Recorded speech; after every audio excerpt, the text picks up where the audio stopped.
Hello, this is one of about 200 talks on Western art, and I've organised these talks into series and episodes, and this is series 61, which is on recent artists, and this talk is on Tracey Emin. I'll talk about Tracey Emin's life and major exhibitions and illustrate her artistic development with a few of her important works. And I'm using here the cover of her book she wrote in 2005 called Strangeland. And I'm using it as a background to a brief description of her childhood in Margate. The book also covers her relationship with her father, her Turkish heritage, and her journey as an artist, particularly her struggle with alcohol. And all these elements profoundly influence her work. So to begin, although she was born in Croydon, which is in South London, most of her childhood was spent in the seaside town of Margate, which is in Kent. And she describes her early years as being treated like a princess, but all this changed when she was 7. Her father, who owned a hotel called Hotel International, abandoned the family when she was 7, leading to a period of poverty. She went, she said, from being rich and spoilt to a very challenging financial situation. And the events in this period of her life probably contributed a lot to later themes in her art of abandonment and instability. When she was 11, she was sexually abused, and when she was 13, she was raped by an older boy walking home from a teenage disco called Top Spot. In her words, when living in Margate, sex was a form of escapism on the beach, down an alley, Green Park, or hotel. And she later said that such assaults happened to a lot of girls in Margate and that she was raped multiple times as a teenager and in fact has no memory of being a virgin. Now, she's never publicly named the individuals who sexually abused and raped her, but these experiences deeply impacted her and became a recurring theme in her work. At this time, she found some comfort, she said, in religion and attended Sunday school and a Jesus art club, despite her family not being religious. And we see themes of mysticism and spirituality appearing in some of her later work. She left school when she was 13 in 1976 with no qualifications, but a few years later she went on to study fashion at Medway College of Design, and it was at this time she met Billy Childish, who's a painter, author, poet, musician, and other things. And he went on to found a movement called Stuckism, which promoted figurative art as opposed to conceptual art. Then she later studied printmaking at Maidstone College of Art, where she graduated with a first-class degree and then earned a master's degree in painting from the Royal College of Art in 1989. In 1993, she and a friend, the artist Sarah Lucas, opened a shop called The Shop. This is the two of them standing in the doorway of the shop. The shop sold handmade items like t-shirts, mugs and ashtrays, and it was a space where they could sell their work directly to the public and bypass traditional gallery system.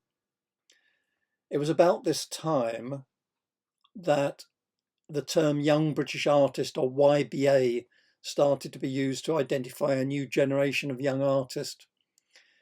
And this venture, this shop, reflects the entrepreneurial and collaborative spirit of the YBAs.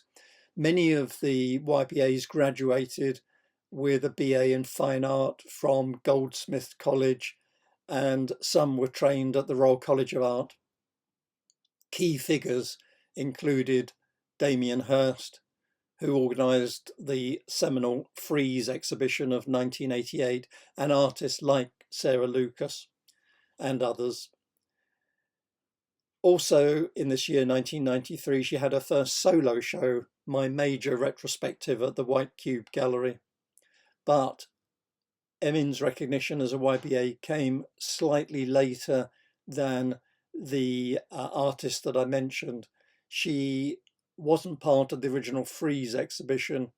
She gained notoriety as one of the YBA a bit later, but still in the early 1990s.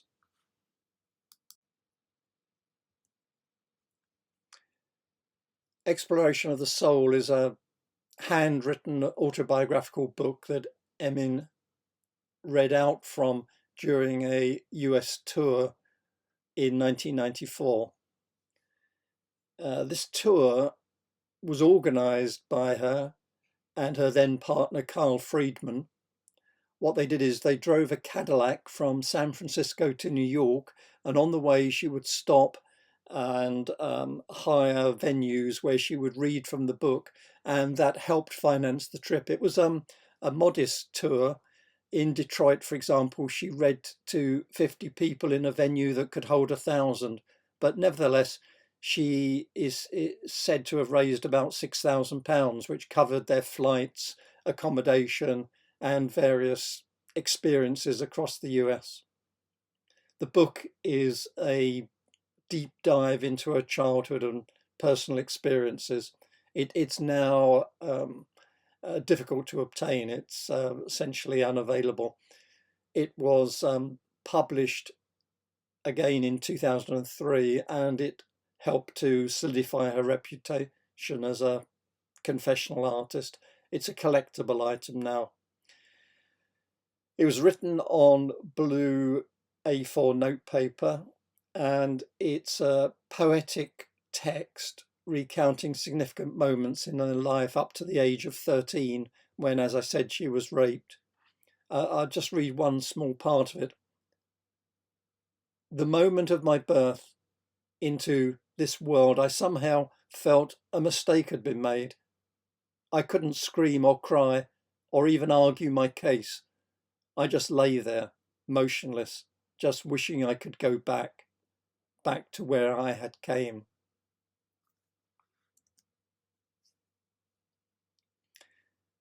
This work, together with My Bed, which we'll see later, made her name. This is Everyone I Have Ever Slept With, 1963 to 1995. And from this point on, round about 1995, she was recognised as an important member of the YBA, the Young British Artists.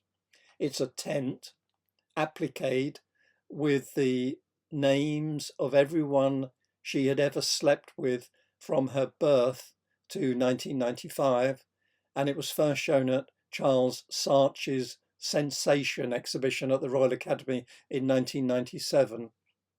It's typical of her confessional style and laid bare her personal life for public scrutiny. In fact, it was the 1997, that same year of the Sensation exhibition, that she gained widespread notoriety for swearing repeatedly on a live TV discussion programme. At the time, she was living in London, and her work reflects her desire to confront and share her intimate experiences. The tent became a symbol of vulnerability and privacy, yet it's displayed publicly and challenges the conventional norms. It includes the names of 102 people with whom she's shared a bed, not necessarily in a sexual context. It includes, for example, family members like her grandmother, friends, drinking partners, lovers and sexual partners, and 2 numbered fetuses representing her aborted pregnancies. In particular, just to give you 2 names, she listed Billy Childish, her ex-boyfriend, whose name is prominently visible through the opening of the tent, as you can see, and Robert Navikas, who she met at Maidstone College of Art. The tent also includes the text, "With myself, always myself, never forgetting," on the floor of the tent. And she deliberately chose, as I've said, a broad interpretation of slept with to encompass all various forms of intimacy and connection, not just sexual.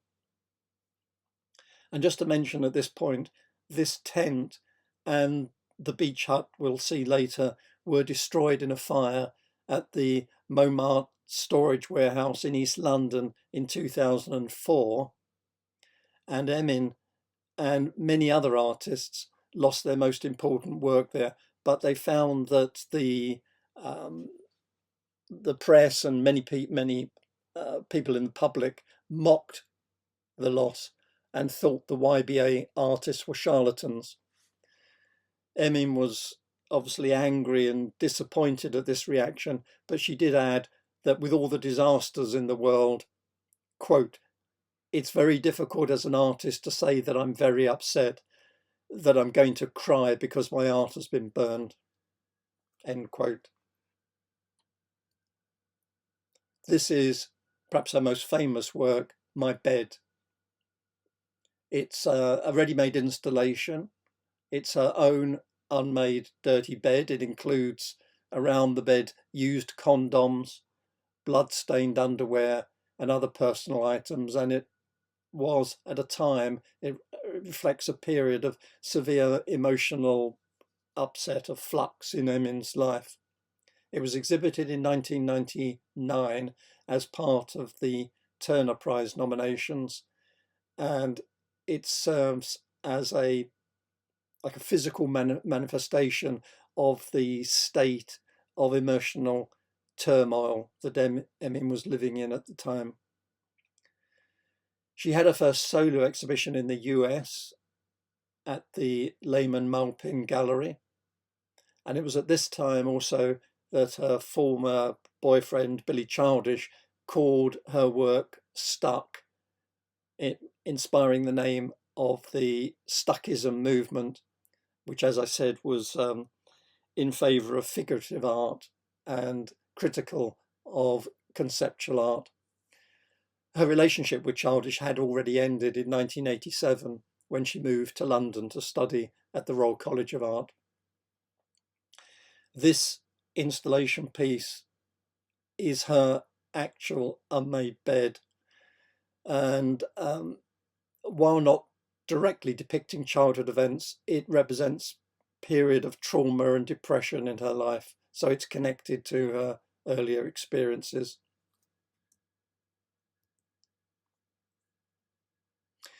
I mentioned this work, Why I Never Became a Dancer, to show that she was, because I'm concentrating on the certain visual works, to show that she was working in a very wide diversity of media at this time. I've mentioned poetry, I read some installations like the bed, drawings, photographs, but also videos like this.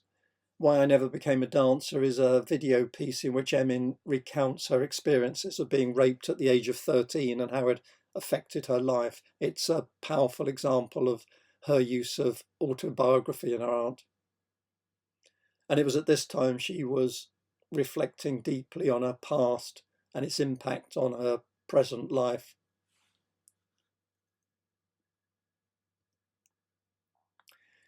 This is The Last Thing I Said to You Is Don't Leave Me Here. It sums up the raw confessional quality that defines a lot of her work. These two photographic pieces document a moment of emotional vulnerability, which is captured through her showing herself naked with the desolation of an old beach hut, which together with her friend Sarah Lucas, they bought in Whitstable in 1992. She used to go there with her boyfriend. She said, quote, "I was completely broke and it was really brilliant having your own property by the sea." On the left she looks vulnerable, like a naughty schoolgirl sent into the corner.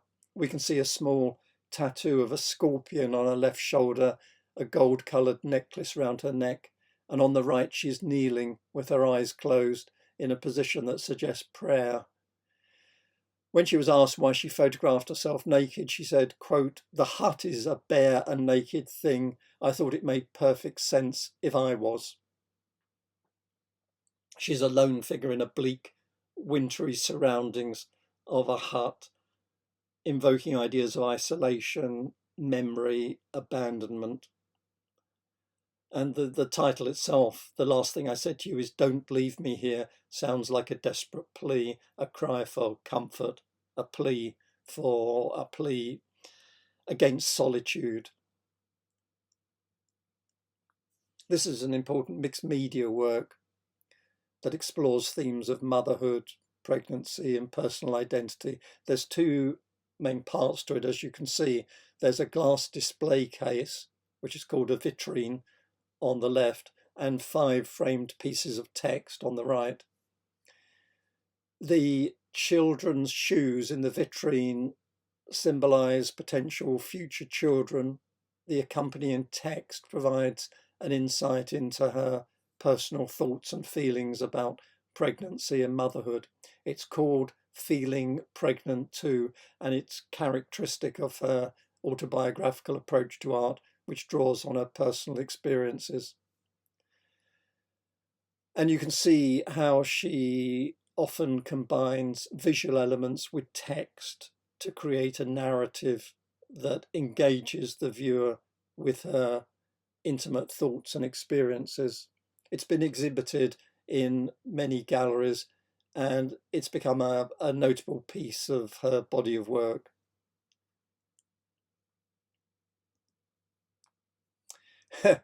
I got it all. This is Emin celebrating becoming financially successful, her legs wide open. She's pushing coins and notes into her crotch. This is the financial ecstasy of success that she equates to a sexual orgasm. She again produces what she wants and what the public expects from her. It's a staged event, obviously. She's created what can be seen as a scandalous insight into her private life, as well as her private parts. And she's produced a piece to sell, for people to buy and sell. She knows her product, and she knows how to produce her products, and she produces them every time. Dealers and buyers are happy. She is happy. They all win. The way she puts it is, quote, "I'm an alcoholic, neurotic, psychotic, whining, a loser obsessed with myself, but I'm an artist." This is Automatic Orgasm, Come Unto Me, and it features an embroidered text on a blanket. She often uses embroidery to explore intimate themes. The phrase "come unto me" is the title and a reference to St. Matthew's Gospel, and it creates a sort of interesting juxtaposition between religious imagery and sexual themes. And this combination of sexuality and spirituality is again characteristic of her work, reflecting her complex relationship with faith and physical experience. It demonstrates her raw, emotive style and the way she can transform personal experience into art. And the blanket used as a canvas adds a sort of extra layer of intimacy and vulnerability to the work. It's another important work in her body of work, and showcases her ability to address deeply personal and controversial subjects. Also, the way she always tends to blur the lines between life and art, creating works that are personal and universally relatable. This is one of 14 monoprints in her bird drawing series. It's the exact size is not, I couldn't find, is not clear. It's part of a broader body of work that explores themes of vulnerability and personal experience. The title of this is Mum, I'm Stuck, suggesting a moment of helplessness or distress, possibly referencing a childhood memory or feelings of being trapped. As a monoprint, the artwork would have been created using a printmaking technique that produces a unique image. And the bird drawing series features her characteristic raw expressive style and often includes handwritten text and this sort of sketch-like imagery.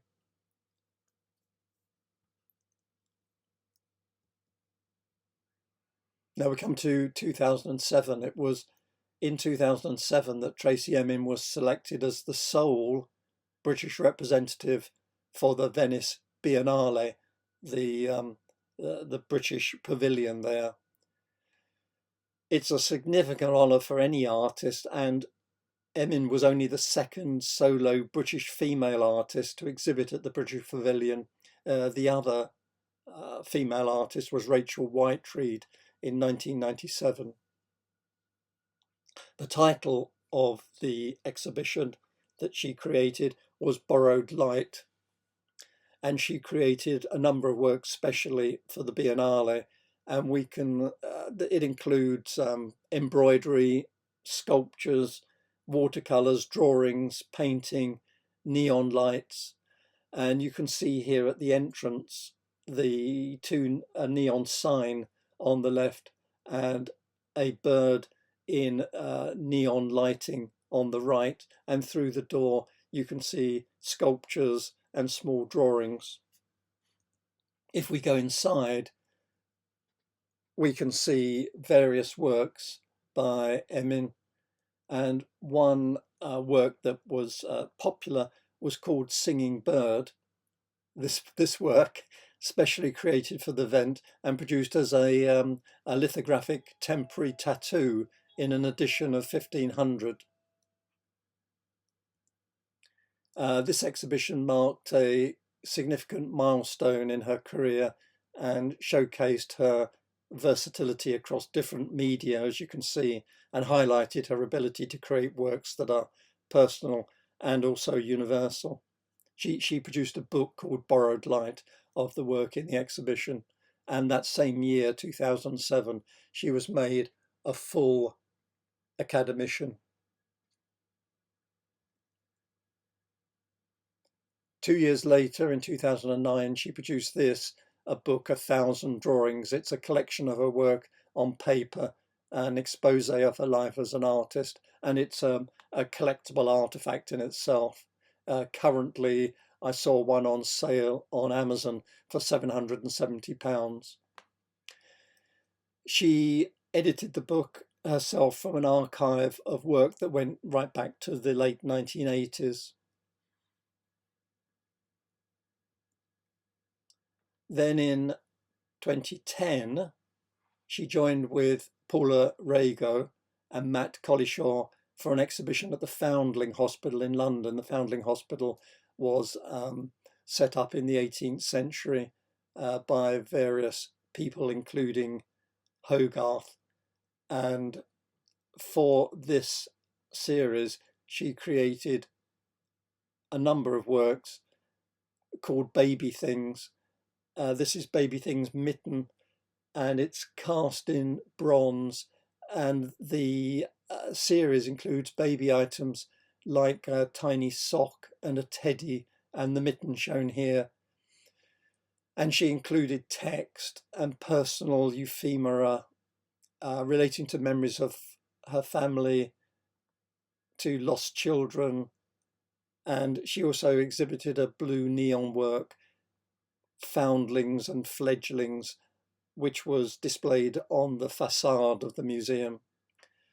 Paula Rego created a major new work called Oratorio, which was devotional altarpiece style installation over 3 meters high, displaying 7 preparatory drawings, and it was exhibited in the gallery there. And Matt Collishaw showed photographic work, including something called The Idle Young, a series of Indian street children with 18th century backdrops. The Kiss is a polymer gravure etching showing a kiss between Prince William and Kate Middleton on their wedding day in 2011. It's a departure from her usual autobiographical style because it commemorates a national moment and a national event. But of course, it still explores the ideas of love, vulnerability, and the human connection between people. And it shows the iconic moment when Prince William and Kate Middleton kissed on the balcony of Buckingham Palace.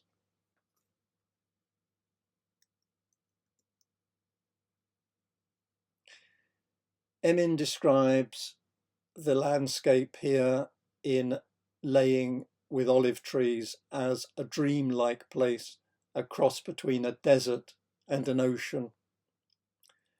And her work draws mainly from her life and expresses her loves, desires, and fears with raw honesty. Her work by 2011 was maturing. She was becoming part of the establishment by this time, but her work remained and remains controversial. In 2011, she was appointed Professor of Drawing at the Royal Academy, a prestigious appointment, and she became one of the first 2 female professors at the Royal Academy since its founding in 1768.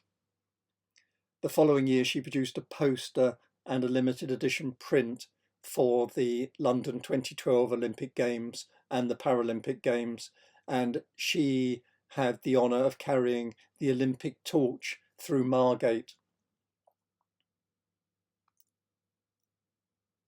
The following year, 2013, she was appointed Commander of the Order of the British Empire, CBE, for services to the arts, and she was also named one of the 100 most powerful women in the UK. This work, Closed, is a limited edition etching by Emin and features 2 female figures seated at a table, and gives the impression of that they're denying entry to a closed room, and we see written on it, "The room is closed." It conveys a angsty, moody atmosphere. The 2 figures look irritable.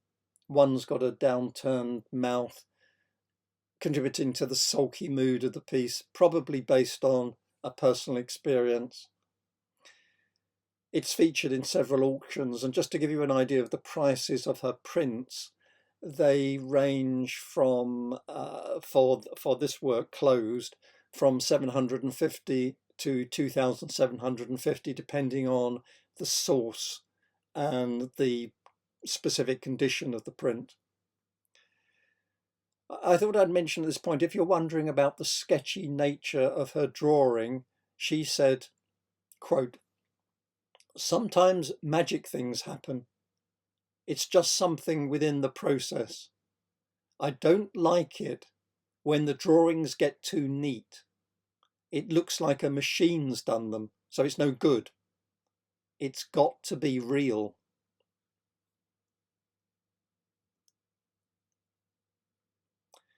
This is The Last Great Adventure Is You, which is a series of works exhibited at the White Cube in London in 2014 and included paintings, bronze sculptures, large-scale embroideries, neon pieces reflecting her exploration of love, loss and identity. And some new themes start to appear: aging and self-reflection. All of them representing an intimate and honest assessment of herself. and her recognition of the aging process. It's still obviously recognizable as Emin's style, but there's a subtle, I think, softening of her approach, reflecting her journey as a middle-aged woman in the art world.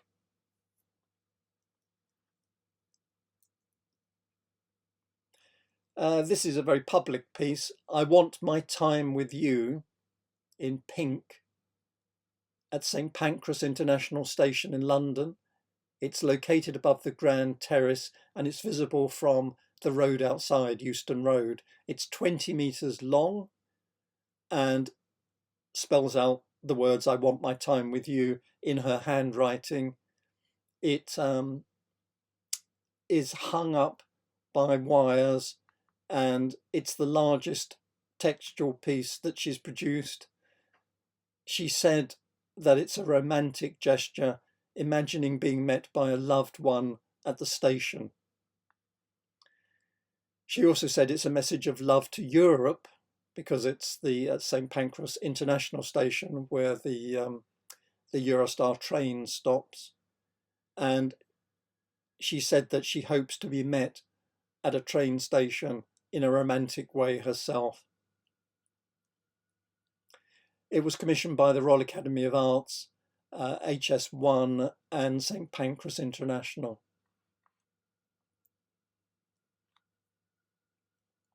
This is a public art installation in Sydney, created in 2018. It's called The Distance of Your Heart, and it's part of her expansion into public art, as we've just seen. And these public works make her work much more accessible and engaging for a broad audience, taking them outside the gallery. And a lot of these works continue to convey emotional and introspective messages.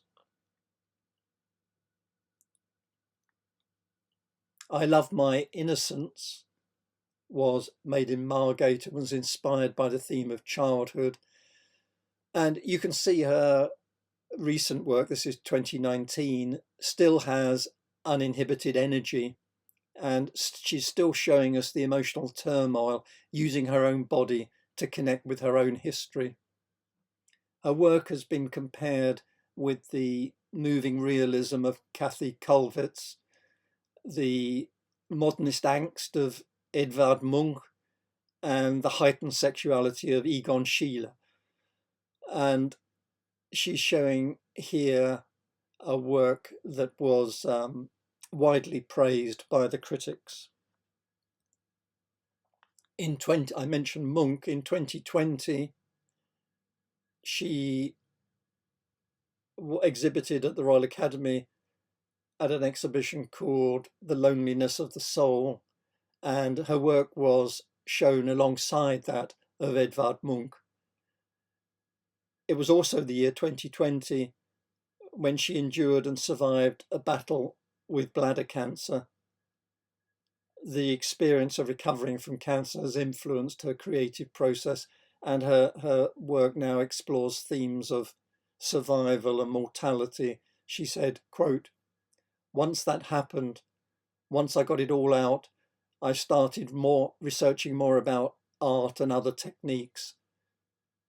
End quote. She'd realized that her time was short, and it spurred her into creating even more works. In fact, she said she had achieved more in the last 3 years than the rest of her life.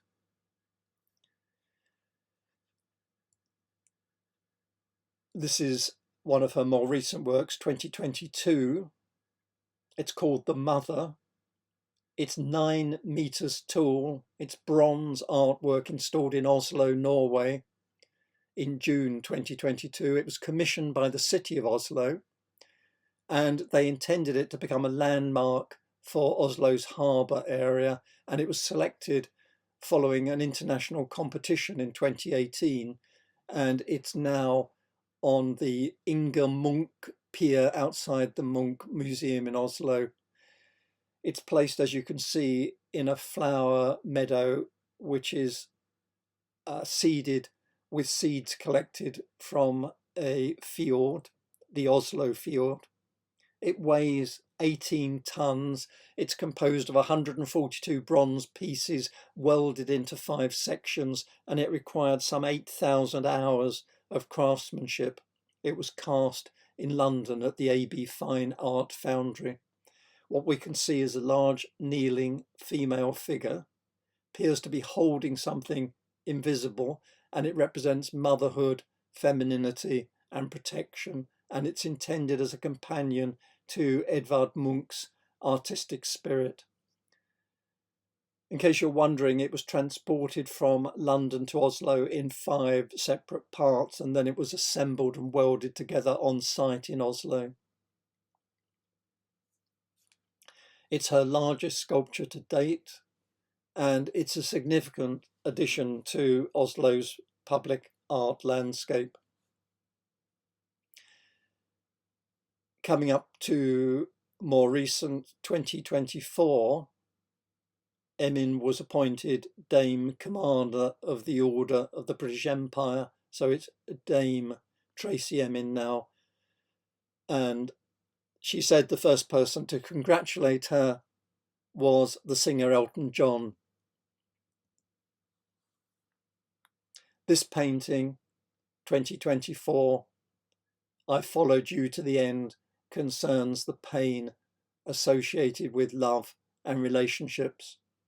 There is a lone female figure swimming in red and black with the scrawled text, "You made me like this, all of you, you men that I so insanely loved so much. You are the ones that made me feel so alone, all of you, each of you in your individual way. I was wrong to keep loving you. Like a fool, I followed love to the end. Like the sad, haunted soul that I am, I followed you to the end." And without wishing to be trite, we have followed you to the end. And I would like to thank Tracey Emin and all those who have stayed with me on this journey. I hope to see you again soon. Goodbye for now, and thank you always for your time and attention.